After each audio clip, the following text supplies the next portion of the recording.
Halo teman-teman, apa kabarnya hari ini? Salam sehat ya. Semoga Anda baik-baik semua dimanapun berada. Sukses selalu dan banyak rezekinya. Nah teman-teman, kali ini video kita agak berbeda nih. Kalau dilihat mirip-mirip permainan Squid Game yang lagi viral itu tuh. Namun dalam permainan game ini, bagi peserta siapa yang kalah, dia akan bercocok tanam dengan para algojo. Oke, tak perlu berlama-lama. Kebetulan ini masih part 1, langsung saja kita gas alurnya. Pada awal game, para peserta telah standby di stage pertama. Namun mereka masih kebingungan karena jenis dan kriteria gamenya masih dirahasiakan para panitia dan algojo. Sambil menunggu game pertama dimulai, momen itu dimanfaatkan salah seorang peserta untuk membahas dan menebak game yang akan mereka lalui.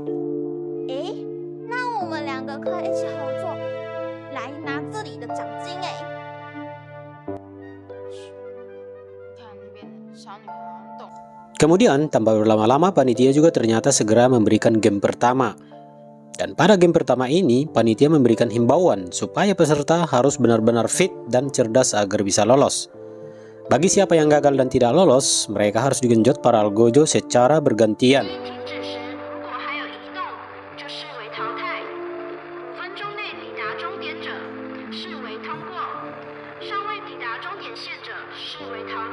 Setelah panitia memberikan himbauan kepada peserta, Lolita bernomor urut 606 ini sedang berusaha mengintimidasi Memi bernomor urut 016. Namun Memi terlihat santai saja dengan gertak sambal dari Lolita. Setelah itu, game pertama pun segera dimulai.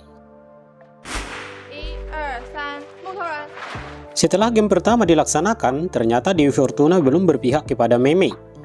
Memi terjebak dan gagal dalam game seleksi ini. Nah, sebagai hukumannya, dia langsung digenjot oleh para algojo yang berdiri di sana. Kemudian, proses itu sengaja diperlihatkan kepada peserta lain, supaya semua peserta jangan beranggapan kalau game ini hanya game kaleng-kaleng. Namun, entah mengapa, Lolita yang bernomor urut 016 ini masih saja bercanda. Padahal, detik itu juga masih berlaku buat semua peserta. Alhasil, Lolita yang kemudian dapat hukuman serupa dengan Memi.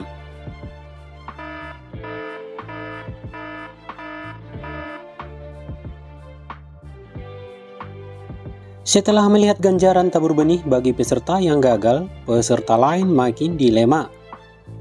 Karena ingin mengundurkan diri di tengah perjalanan, sebagian lagi malah makin penasaran dan ingin melanjutkan ke game tahap berikutnya. Kemudian setelah game dilanjutkan kembali, persaingan ketat makin kentara di antara peserta. Sebab nantinya game ini hanya menyisakan 3 pemenang di akhir permainan. Sementara yang lolos ke tahap berikutnya diperkirakan lebih dari separuh. Jadi, untuk mempersingkat waktu dan mengurangi saingan, sebagian dari peserta mulai melakukan cara-cara yang tidak fair. Karena dengan cara itu, peserta lain akan makin tertekan dan berpotensi gagal ke permainan berikutnya.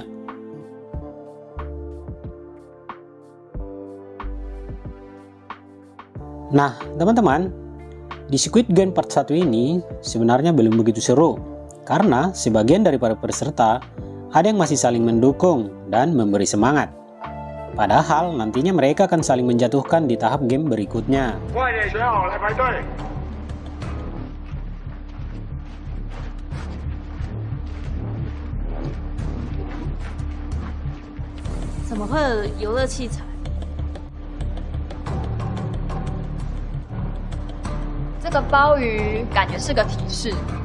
Permainan di part 2 ini, kecepatan dan kecerdasan para peserta sangat dibutuhkan. Apabila kesalahan terjadi sekecil apapun dalam menyelesaikan satu permainan, para peserta akan langsung digenjot algojo di tempat, secara bergantian. Di awal game part 2 ini, seluruh algojo telah standby menunggu para peserta yang lolos dari seleksi tahap pertama. Setelah semua peserta yang lolos dari seleksi tahap pertama tiba di stage 2, mereka kembali bingung dengan game apa kelak yang akan diberikan para panitia. Sebelum para algojo memberikan pengarahan tentang jenis game apa yang akan diperlombakan, sesama peserta mulai saling menebak dan saling menuding.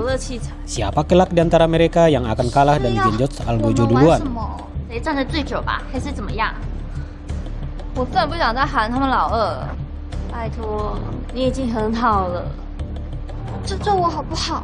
你还要继续耍智障？你这白痴女一定。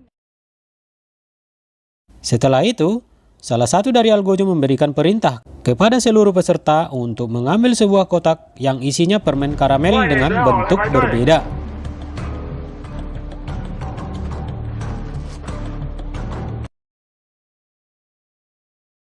Setelah seluruh peserta menerima replika Otong dan Apem yang terbuat dari permen karamel, para peserta hanya memiliki waktu 10 menit untuk menyelesaikan game pertama.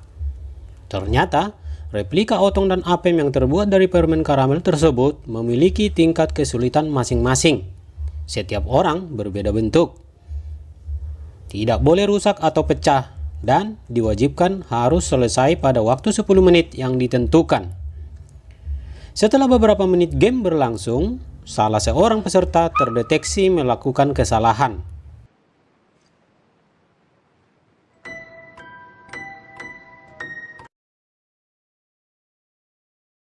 Lalu, saat itu juga, peserta tersebut harus menjalani hukuman genjot sesuai dengan ketentuan yang diberikan. Kemudian, setelah peserta nomor 666 lagi proses hukum genjot, peserta lain di sebelahnya makin gugup untuk melanjutkan game karamel yang sangat membagongkan. Namun, Baktato yang berambut pirang sangat cerdik, karena dia telah mempersiapkan sebelumnya sebuah mancis untuk menyelesaikan game karamel yang berlambang otong miliknya, dikala para Algojo sedang sibuk memberikan hukum genjot. Ternyata, karena merasa selepe, Baktato yang berambut pirang ini melakukan kesalahan yang tidak disengaja. Karamel lambang otong miliknya retak.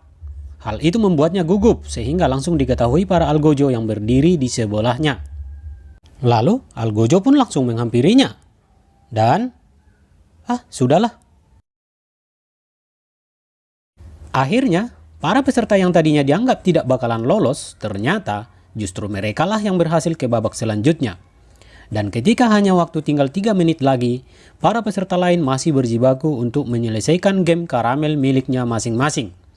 Dan tingkat kesulitannya pun makin bertambah, karena dikejar waktu yang hanya tinggal sedikit. Karena sebagian peserta tidak tahu cara menyelesaikan game tersebut, mereka kemudian membasuh permen karamel itu dengan cara menjilatnya.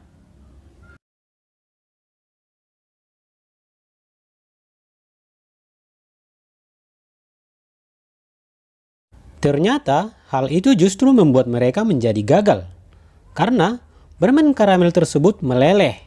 Akibatnya, sebagian peserta yang mengikuti cara itu menjadi gagal juga.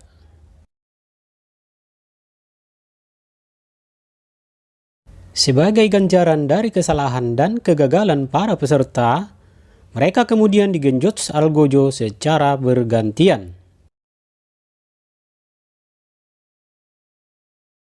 Akhirnya, setelah game di stage 2 ini selesai, para Algojo memberikan tiket kepada peserta yang lolos ke babak game selanjutnya. Dan bagi yang tidak lolos, mereka akan dapat tiket permen karamel berlambang otong.